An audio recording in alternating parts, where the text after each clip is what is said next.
बहुत समय पहले की बात है। भारत के मध्य में बसे एक समृद्ध राज्य विशालगढ़ में राजा वीरेंद्र सिंह राज्य करते थे।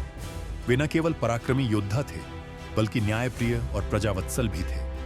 उनकी रानी मृणालिनी बुद्धिमती और अपूर्व सुंदरी थी। उनके राज्य में सब कुछ था, सोना, चांदी, हरियाली, खुशहाली।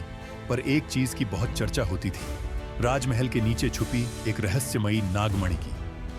रहस्य की छाया कहते थे कि ये नागमणि सैकड़ों वर्षों से राजवंश की रक्षा कर रही है, लेकिन कोई नहीं जानता था कि वो है कहां। बस पुरानी दीवारों पर उसके कुछ चित्रों और एक गुप्त ग्रंथ नाग विज्ञान में उसके संकेत छिपे थे। एक दिन राजमहल के मुख्य पुरोहित की हत्या हो गई। उनके हाथ में आखिरी शब्द थे, मणि जाग चुकी है।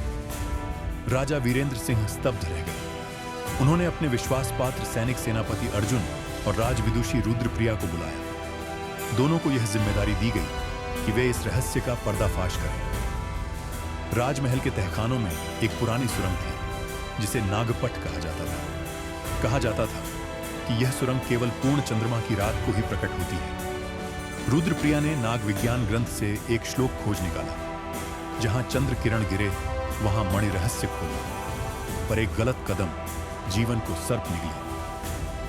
पूर्णिमा की रात अर्जुन और रुद्रप्रिया ने सुरंग में प्रवेश किया। दीवारों पर नागों की मूर्तियां थीं और फर्श पर एक शतरंजी जाल जैसा बिछा था। एक गलत कदम रखने पर जहरीले तीर निकल आते। राजघराने की गुप्त साजिश। इधर महल में रानी मृणालिनी को एक पुरानी नौकरानी ने बताया कि राजा के छोटे भाई प्रभाकर इस नागमणि को हथियाना चाहते हैं ताकि वे सिंहासन छीन सकें। राजा को विश्वास नहीं हुआ, लेकिन उनके सामने जल्द ही प्रमाण आने लगे।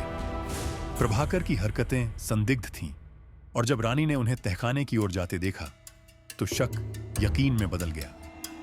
नागों की परीक्षा। उधर सुरंग में अर्जुन और रुद्रप्रिया एक कक्ष तक पहुंचे, जहां एक विशाल नागमूर्ति के सामने 3 मणियां रखी थीं। सिर्फ एक असली थी। एक मणि लेने पर अगर वह नकली हुई तो नाग की आंखों से आग निकलेगी। रुद्रप्रिया ने मंत्रों और चित्रों की सहायता से पहचाना। सच्ची मणि वही थी जो दर्पण में प्रतिबिंब नहीं देती। उन्होंने सही मणि उठा ली। तभी एक जोरदार धमाका हुआ। प्रभाकर ने सुरंग में बारूद लगवा दिया था। न्याय और उजाला राजा को सब पता चल गया। उन्होंने सुरंग से अर्जुन और रुद्रप्रिया को बाहर निकाला और नागमणि को राजकोष में सुरक्षित रखा। प्रभाकर को न्यायालय में लाया गया।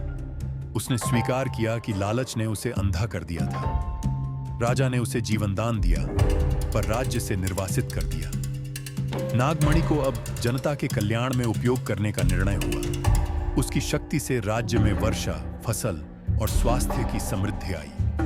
अंत में राजा वीरेंद्र सिंह ने सबके सामने घोषणा की, सच्ची शक्ति मणि में नहीं, उसके उपयोग में है।